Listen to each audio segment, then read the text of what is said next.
development sectors. Now, to talk more on the economic woes plaguing the country right now, we are now joined by Mr. Hasaan Khawar. He's a public policy expert and economic analyst who joins us on the telephone right now.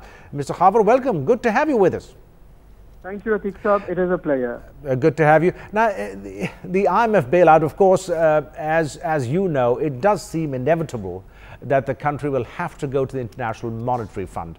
Now, if the IMF bailout seems inevitable, then why hasn't the Finance Minister Asad Umar yet given a final word on that matter? Atiq Saab, I think it depicts the hesitance on the government's part to go for the IMF bailout package. As you said, going to IMF is inevitable and government will have to go there. Right. But I think this hesitance stems from 3 or 4 issues. The first is the political stance taken by PTI before elections, where they committed to do away with the so-called begging bowl. And I think they are finding it hard to go back on their words, number one. Secondly, I think they know that when IMF program comes, the government will have to give in to more tougher decisions, which will not go well politically. The third thing is, because, as you mentioned, that IMF conditions are likely to slow down the economy, which will go contrary to the promises made by PTI of creating 10 million jobs or making 5 million houses. So they may have to face that loss on the political front. And lastly, I think it also shows the dissenting voices in the party. And as you could see, that there are a few ministers who are actively advocating not going to the IMF. I think Asad Umar knows that going to IMF is inevitable, and he has been indicating that for a long time now. But I think sooner the government realizes this and sooner they bring all the ministers on one page, the better it will be, because time is of essence in this decision. Right. Now, is there any reason to believe that the International Monetary Fund plan will hurt the economy by increasing inflation and unemployment rate due to the austerity measures? Atiq Saab, IMF program, if it comes, will bring in fiscal discipline. And the fiscal discipline is essential to pay back for the years of economic mismanagement that we have been doing. So undoubtedly, those conditions will slow down economy, but we will have to have this bitter pill. Because if we don't have that, then it will be very, very difficult to fix the economy. And you know that the kind of conditions that IMF is likely to put ahead. Right. And these, So I think it's a bitter pill that we have to have. So in other words, even if they impose those conditions, which they will, it's a bitter pill, but we need it. I mean, it's going to do us good in the long run then? Absolutely. So see, there is no way out of it. Right now, the economy is in ICU. And we have to take it out of the ICU. Whatever reforms that the PTI has promised, I think, are essential. But the problem with reforms are that they are going to yield fruits in 1 to 2 years. And to be able to sustain that long, we need to put in some measures to put our house in order. And that's what the IMF program is likely to bring. Right. Now, of course, everyone is talking about the growing twin deficits, which are a serious cause for concern. You probably agree with that. Now, do you see the federal government having any plans to address these growing twin deficits? Because they've obviously made tall promises and spoken a lot about how they intend to revamp the economy, and that would, they say, result in progress for the country. But do you see any plan on the part of this government to tackle the twin deficits? Referring to the current account deficit and the fiscal deficit. Right. Let's first talk about the current account deficit. The only way to fix current account deficit in the long run is to enhance your exports, which in turn depends on competitiveness. And that's going to take a long time, Atiq Saab. There is no easy way to fix that. I think government is putting in place measures to give some relief to exporters.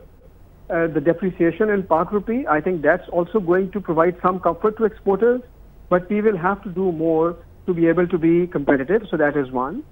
The second, the second aspect is to do away with the managed float, and that is something that IMF has been pushing, because in the recent years, Pakistan has been spending the precious foreign exchange reserves in a bid to manage the dollar rupee exchange rate. And if we do away with that, and if we bring in free float exchange rate, I think that's also a good measure which can help us in containing current account deficit.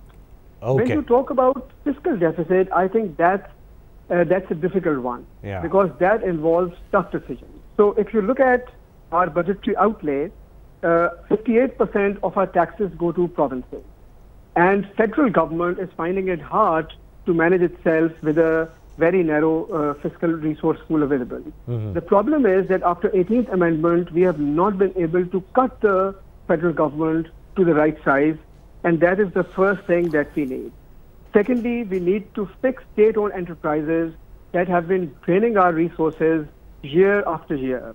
And thirdly, we need to fix the circular debt issue, because if you look at just the capacity charges, even they are going to increase exponentially by next year due to the new power plant. And that is something that has been draining our national exchequer. But all of these involve tough decisions.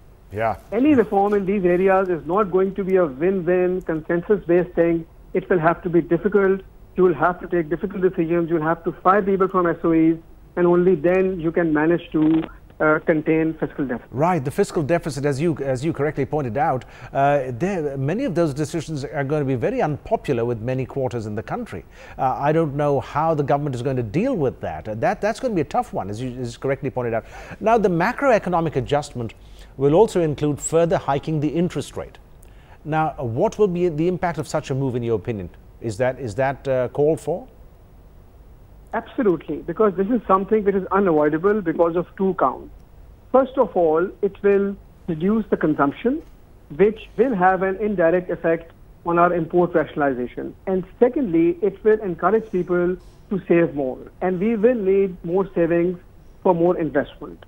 So I think, again, this is something that we need. It's not essential that we hike the interest rate in one go, but we will have to increase it successively over the next year in bits and pieces.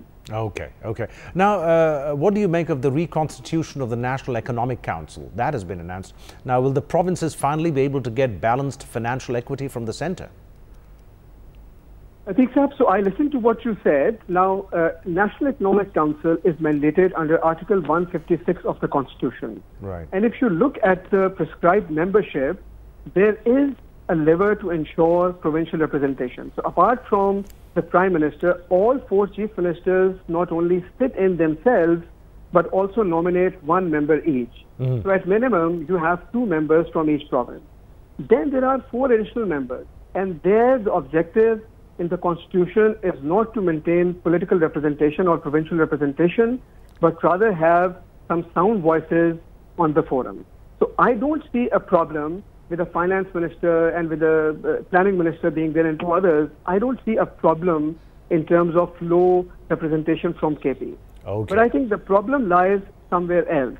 The problem is that whether we are forming National Economic Council just as a tick box exercise because it is mandated by the Constitution, or do we really want to make it a vibrant body? And if you look at the last 15, 20 years, you will realize that National Economic Council has virtually had no say in the economic policy making of this country, which is mandated by the Constitution, and the decisions that they need to take has been delegated to civil service and bureaucracy. I'll give you an example. So for example, if you look at Ministry of Finance, in my view, the Priorities Committee is much more powerful in terms of what it proposes. It does go to NEC for approval, but just as a tick box. And if you look at the policy levers, regulatory taxes, I believe Federal Board of Revenue has a much larger role to play there. And I think this is an opportunity for PTI to revitalize NEC as a very active forum. If we don't do that, it does not really matter who sits on that forum because it has never been that instrumental. Mr. Khawar, thank you so much for joining us. We'll look forward to talking to you again. That was Mr. Hasaan Khawar, a public policy expert, economic analyst. And, he correctly, I want to talk about the twin deficits here. That is the most pressing issue that is at the moment confronting our country. The budget deficit, as Mr. Khawar said correctly, entails unpopular choices because it entails spending cuts. Whose money are you going to cut? whoever it is that is going to lose funding is going to complain.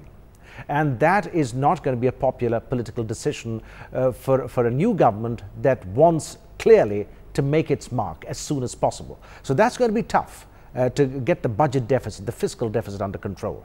The current account deficit, that is another, as they say, the 700-pound gorilla in the room. That is not going to be easy either, because that entails competitiveness. That involves competitiveness. If you can't be competitive, and that of course has the educational standard behind it. If you cannot enhance your educational standard, you cannot become competitive and you cannot increase your exports. So let's see